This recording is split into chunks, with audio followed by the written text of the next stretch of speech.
ప్రస్తుత సమాజంలో వ్యవస్థలో మార్పు రావాలని కోరుకుంటూ ప్రజాసేవ చేయడానికి తన డీఎస్పీ ఉద్యోగానికి సైతం రాజీనామా చేసి ఎన్నికల బరిలో దిగినట్లు పట్టభద్రుల ఎమ్మెల్సీ అభ్యర్థి ఎం గంగాధర్ తెలిపారు. బుధవారం ఆదిలాబాద్ పట్టణంలోని ప్రెస్ క్లబ్లో ఏర్పాటు చేసిన మీడియా సమావేశంలో ఆయన మాట్లాడారు. ఇక రానున్న పట్టభద్రుల ఎమ్మెల్సీ అభ్యర్థిగా బరిలో ఉండనున్నట్లు ఆయన పేర్కొన్నారు. ప్రజాసేవ చేయడానికి డీఎస్పీ ఉద్యోగానికి రాజీనామా చేసి వస్తున్న తనను ఆదరించి ఎమ్మెల్సీగా గెలిపించాలని పట్టభద్రులను అభ్యర్థించారు. అర్హులైన ప్రతి ఒక్కరూ ఓటర్లుగా తమ పేర్లను నమోదు చేసుకొని సూచించారు. ఎమ్మెల్సీలుగా తనను గెలిపిస్తే నిత్యం అందుబాటులో ఉంటూ అండగా ఉంటానని తెలిపారు.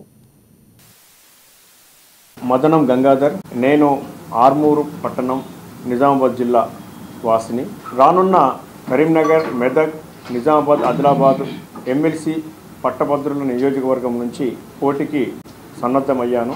నేను 26 సంవత్సరాల పాటు పోలీస్ శాఖలో వివిధ స్థాయిల్లో ఎస్ఐగా, సిఐగా, డిఎస్పీగా పనిచేసి ఇటీవలే నేను పదవి విరమణ తీసుకొని ప్రజాక్షేత్రంలో రావాలనే ఉద్దేశంతో కృతనిశ్చయంతో అన్ని విధాలుగా ఆలోచించి కుటుంబ సభ్యులు, మిత్రులు, బంధువులు, శ్రేయోభిలాషుల యొక్క మద్దతుతో నేను ఈ ప్రజాక్షేత్రం అనే వేదికలోకి రావడానికి నేను సన్నద్ధమైనాను. ప్రస్తుతము ప్రత్యక్ష పాత్రకు, పరోక్ష పాత్రకు నేను ఖచ్చితమైనటువంటి ఇమాజినరీ లైన్ గీసుకోవడం జరిగింది.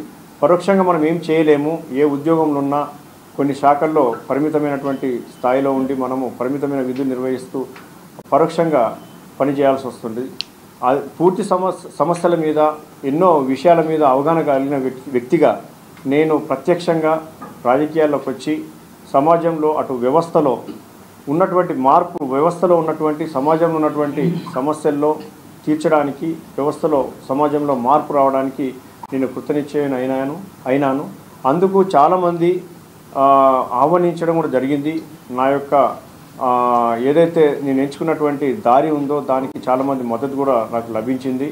ఈ రోజుల్లో మనం ప్రస్తుతం చూస్తున్నట్లయితే రాజకీయాల్లో యువత యొక్క ప్రవేశము చాలా ఆవశ్యకం అనిపించింది. ఎందుకంటే ఏవైనా కొంచెం జనరేషన్ అనేది ఉంటుంది, జనరేషన్ మార్పు అనేది ఉంటుంది. మనం టెక్నాలజీ చూసినట్లయితే టెక్నాలజీలో కూడా జనరేషన్ మార్పు ఉంటుంది. రాజకీయాల్లో యువత విస్తృతంగా వచ్చినప్పుడు ప్రస్తుతం ఉన్నట్టు అవసరాలకు తగ్గట్టుగా పనిచేయడానికి అవకాశం కూడా ఉంటుంది. కాబట్టి సమాజంలో అదేవిధంగా వ్యవస్థలో మార్పు రావడానికి అవకాశం ఉంటుంది. కాబట్టి అందులో భాగంగానే నేను నిర్ణయించుకొని ఈ క్షేత్రంలోకి, ఈ ప్రత్యక్ష క్షేత్రంలోకి రావడం జరిగింది. ప్రస్తుతము ఎన్రోల్మెంట్ జరుగుతూ ఉంది. ఈరోజు నవంబర్ 6, ఈ నవంబర్ 6 రోజు లాస్ట్ డేటు. శ్రేయోభిలాషులు, బంధువులు ఎవరైనా సరే, మిత్రులు, నాకు మద్దతు చెప్పదలుచుకున్న వాళ్ళు ఇప్పటికే నేను ఎవరు అనేది, ఎందుకు వచ్చానన్న విషయము అందరికీ తెలిసిపోయింది. ఇప్పుడు నా గురించి ఆలోచించిన వాళ్ళు, నన్ను ముందు పోదలుచుకున్న వాళ్ళు అందరూ కూడా నాకు మద్దతు ఇవ్వడం కోసం ఎన్రోల్మెంట్ చేయించుకొని అందరూ కూడా నాకు ఎలక్టర్స్గా ఓటు వేయాలని